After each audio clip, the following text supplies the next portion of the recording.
let hate-filled education ruin the next generation. True patriotism means seeing history clearly and still choosing reason and tolerance. The opposite of hatred isn't love, it's reflection.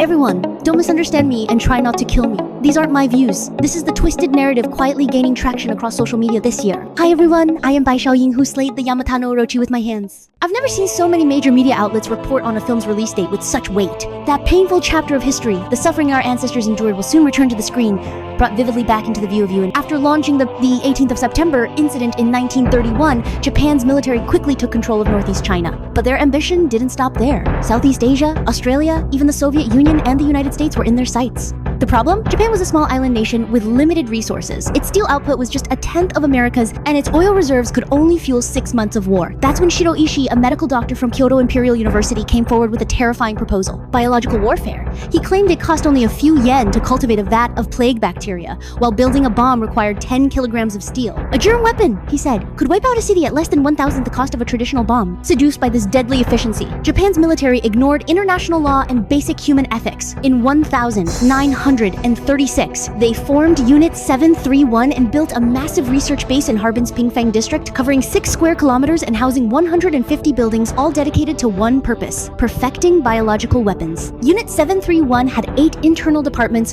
1 special operations unit, and 3 field testing sites, each with its own role. And what they researched is beyond words: live dissection without anesthesia. Victims were fully conscious as the scalpels cut open their bodies. These morally corrupted researchers were studying how different organs reacted to bacterial and viral infections. Sometimes they simply removed organs from living bodies to analyze them or turn them into specimens. Former Unit 731 member Masakuni Kuronosawa once admitted, "I dissected around 300 bodies. About a third were made into specimens. The rest were burned. When we dissected them, their bodies were still warm. Blood was still spurting out. Even more horrifying, pregnant women were not spared." According to laboratory records from 1943, Japanese strapped pregnant women to iron frames in temperatures as low as -30 degrees Celsius and using red-hot tongs to clamp their abdomens in order to observe fetal reactions. Researchers recorded the number of kicks and the time the fetus remained alive.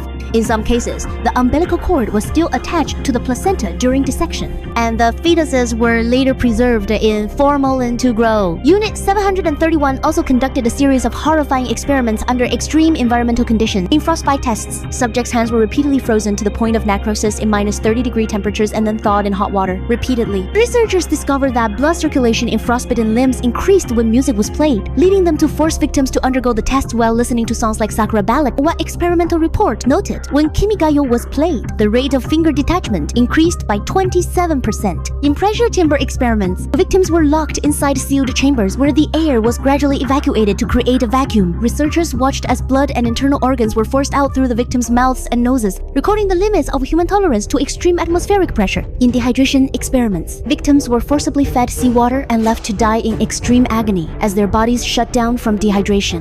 Researchers documented the maximum level of dehydration the human body could endure. In embolism experiments, victims were injected with air directly into their blood vessels to deliberately induce blood clots. Researchers observed their physiological reactions. In poison gas experiments, victims were placed inside sealed chambers where mustard gas was released. Researchers recorded the lethal dosages and the effects on the human body over time. There were also plague experiments, anthrax and the glanders tests, cholera trials, desiccation experiments, starvation studies, so-called maternal love experiments, and even forced transfusions between humans and animals. The list goes on, too many to fully recount, too horrifying to be forgotten. The so-called research conducted by Unit 731 was deployed directly onto the battlefield. Unit 731 was capable of producing 300 kilograms of concentrated bacterial agents each month. Using a method known as dry germ technique, these pathogens were packed into ceramic bombs and dropped on front lines. During the bacterial warfare campaign in western Shandong, the unit took advantage of heavy flooding along the Wei River. They deliberately sabotaged the riverbanks, then released cholera bacteria from planes into the water system. 427,000 people lost their lives, and hundreds of villages became death zones. The entire region was plunged into a living hell. The plague outbreaks in Changde in 1941 and Ningbo in 1942 were also the work of Unit 731. The unit released plague-infected bacteria from aircraft, unleashing deadly epidemics that swept through the regions. Countless innocent civilians died in agony. At the Khabarovsk War crimes trials, Kawashima Kiyoshi, head of Division 4, confessed that each year between 400 and 600 people were imprisoned in Unit 731 131 central facility. Of them, at least 600 died annually as a result of human experiments. The total number of victims exceeded 3,000.